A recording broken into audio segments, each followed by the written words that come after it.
This is a kind of an issue focus group in the city of Roseville.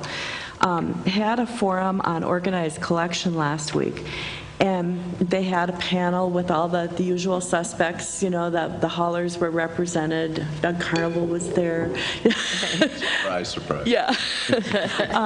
Again, it was a full room. It was held at the cafeteria at Fairview Community Center, and a lot of interest in it, as surprise, surprise.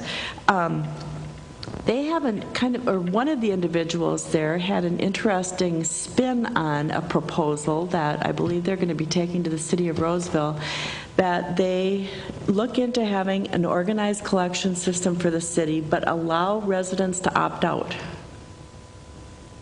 So that would mean that probably the vast majority of the residents would do it, with then a few exceptions of people who really feel strongly about wanting to keep their own hauler. Right now, it's totally open. You know, that people can choose whatever hauler they would like that's licensed by the city. Anyway, that was I thought an interesting proposal. Well, and I do think it's important to note why, I mean, Maplewood has gone through this. I mean, most of the cities at one point or another have looked at this, and the reason is not because the city necessarily cares who is picking up your garbage, but the infrastructure. A garbage truck is like 200 cars, and so if you have that many garbage trucks and recycling trucks and so forth, that it's hard on the infrastructure. Plus, it's generally you know, the volume means that you're going to get a cheaper rate. So that's why they look at it. It's environmental, it's infrastructure, and then they decide whether or not it works for them. Yes, Commissioner McDonough. I'm going to make a comment on this because this is one of the issues that I just can't get my arms around as in the 10 years that I've been a county commissioner. Because when I'm out in the community, I get people coming up to me all the time saying, we need to do this. Absolutely need to do this. All the time. And I've got actually full blocks in my community that have done it on their own. They've just done it and organized it in areas. But then when you start the conversation about actually doing it, you can't find anybody that says we should do it. But when I'm out in the community, I mean, it's consistent. It's always there. We should do this. This doesn't make sense. Why do I got 7 garbage trucks going down my street, you know, 5 days a week?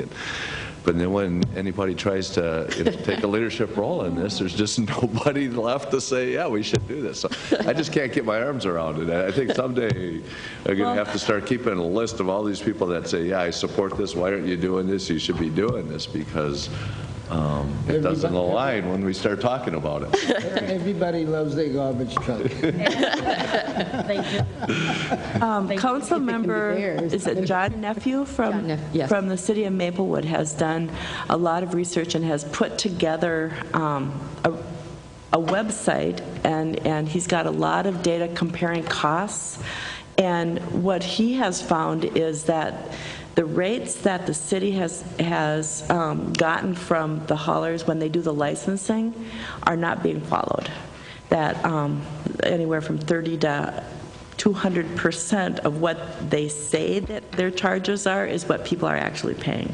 Anyway, it's a very interesting issue, and anyway, I know that the city of Maplewood has been going through this, and it looks like Roseville, you know, maybe having discussions. The panel included North St. Paul and Little Canada, White Bear Lake, you know, cities who have already done it. And they were able to compare costs of what the residents pay in different situations. So. A couple other things that I wanted to mention. The North Suburban Cable Commission is starting a process. They will be renegotiating their contract